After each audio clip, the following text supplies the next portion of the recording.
Okay, no problem. So there were a few questions on WhatsApp. I don't remember all of them. If we can, but I remember some of them. So one of them was about the nighttime Shema, and it was Shlomo HaMelech, and then he said that 60 warriors are surrounding his bed.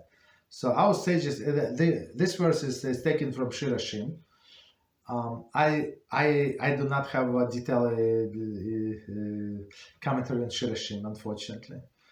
I have detailed commentary on many other things, but not on Shirashim. But the simple explanation, I have like a brief commentary. So like the straightforward explanation, the 60, what is 60?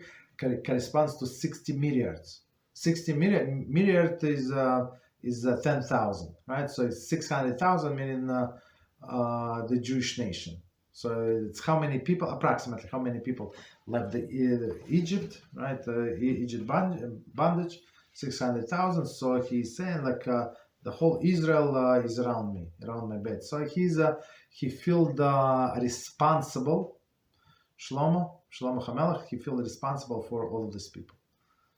So that's one thing.